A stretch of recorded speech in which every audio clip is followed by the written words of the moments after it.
2022년 6월 30일 보문정교회 매일 성경 묵상을 시작하도록 하겠습니다. 오늘 함께 나눌 말씀은 시편 85편 1절에서 13절까지의 말씀입니다. 제가 읽겠습니다. 여호와여, 주께서 주의 땅에 은혜를 베푸사 야곱의 포로된 자들이 돌아오게 하셨으며 주의 백성의 죄악을 사하시고 그의 모든 죄를 덮으셨나이다. 셀라. 주의 모든 분노를 거두시며 주의 진노를 돌이키셨나이다. 우리 구원의 하나님이여, 우리를 돌이키시고 우리에게 향하신 주의 분노를 거두소서. 주께서 우리에게 영원히 노하시며 대대에 진노하시겠나이까. 주께서 우리를 다시 살리사 주의 백성이 주를 기뻐하도록 하지 아니하시겠나이까. 여호와여, 주의 인자하심을 우리에게 보이시며 주의 구원을 우리에게 주소서. 내가 하나님 여호와께서 하신 말씀을 들으리니 무릇 그의 백성 그의 성도들에게 화평을 말씀하실 것이라. 그들은 다시 어리석은 대로 돌아가지 말지로다. 진실로 그의 구원이 그를 경외하는 자에게 가까우니 영광이 우리 땅에 머무르리이다. 인애와 진리가 같이 만나고 의와 평이 서로 입맞추었으며 진리는 땅에서 솟아나고 의는 하늘에서 굽어보도다. 여호와께서 좋은 것을 주시리니 우리 땅이 그 산물을 내리로다. 우리가 주의 앞에 앞서가며 주의 길을 닦으리로다. 아멘.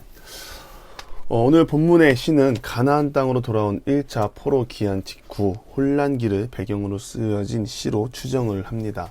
영원히 끝날 것 같지 않았던 포로 생활에서 하나님의 은혜로 고국으로 돌아올 수 있게 되었을 때 이스라엘 백성들은 선지자들이 제시한 새로운 시대가 곧 이루어질 것이라는 기대와 소망을 가지고 있었습니다.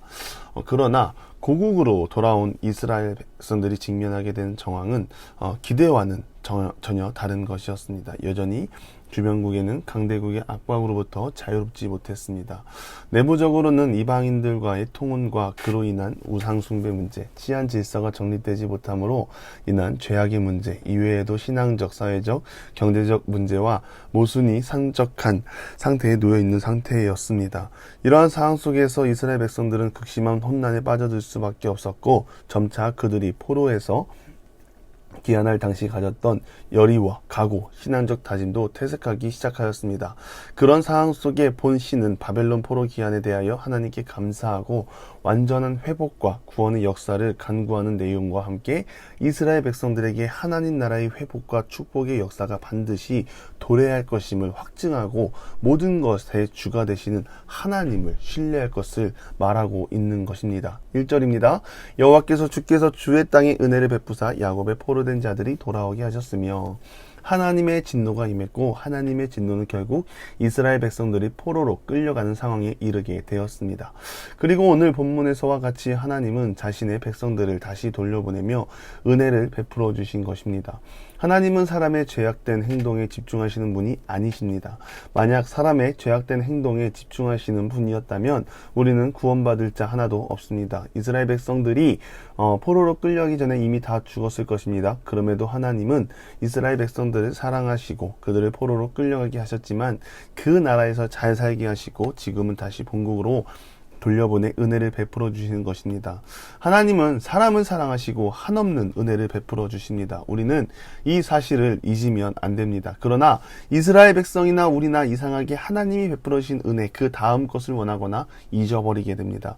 잊어버리는 것은 무엇입니까? 또다시 하나님을 떠나 배은망덕한 행동을 하는 것입니다. 살만해지면 배가 부르면 다시 하나님을 반역하고 하나님을 잊고 살아가는 모습이 일상입니다. 다음 것을 원하는 것이 무엇입니까? 여전히 현실에 부딪히는 것입니다. 하나님의 은혜가 있지만 그 은혜를 경험한 내가 세상에 나가면 이 은혜가 아무것도 아닌 것처럼 느껴질 때가 있습니다.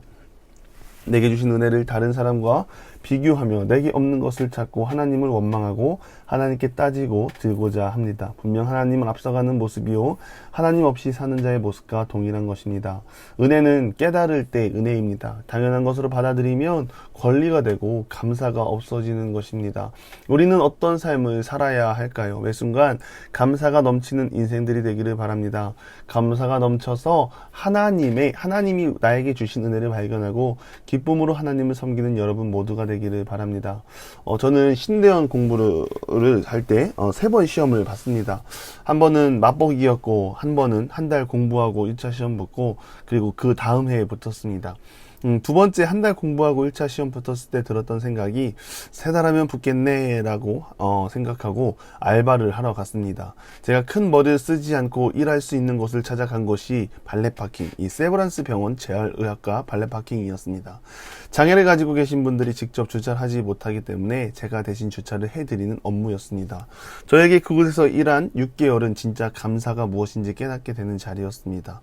혼자 걷는 것, 혼자 생각하는 것, 웃는 것, 가만히 서 있는 것, 혼자 화장실 가는 것, 혼자 가능하다는 것이 은혜요, 감사라는 것을 깨달았습니다. 하나님이 우리에게 주신 선물이 너무 많습니다. 그럼에도 불평불만으로 하나님 앞에 나아가는 것이 아니라 기쁨과 감사로 나아가는 우리 모두가 되기를 바랍니다. 하나님이 우리에게 은혜를 베풀어 줄 수 있는 이유는 우리의 죄를 덮으시는 분이기 때문입니다.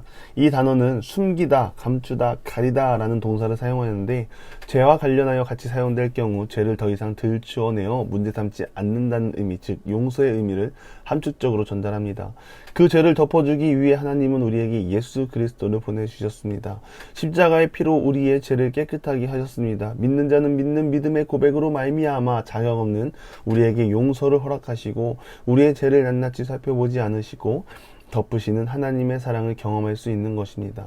하나님의 용서를 받은 사람은 나아가서 하나님이 우리에게 베푸신 용서로 사람을 용서하고 사람을 사랑할 수 있는 것입니다. 우리가 그 하나님의 사랑을 경험하기를 바랍니다. 하나님은 진노를 거두시고 하나님의 사람들에게 용서를 베푸시는 분입니다. 우리가 그 사랑을 안다면 영적으로 무너지고 넘어진 자리에서 하나님 곁으로 나아갈 수 있는 발판이 될 줄 믿습니다.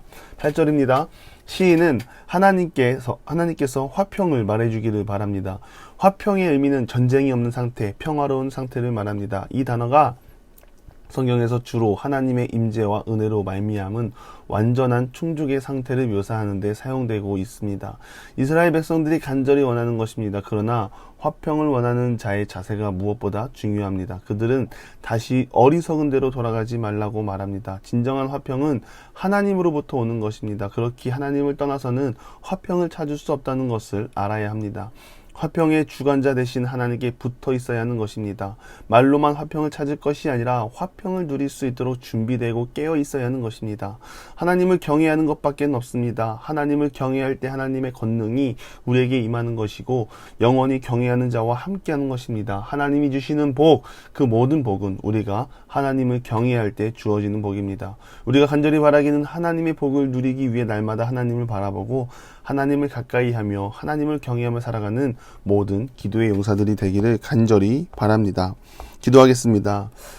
은혜의 주관자이신 하나님, 우리가 하나님의 은혜를 기억하고 하나님께 감사하며 나가는 하나님의 사람들이 되게 하여 주시옵소서.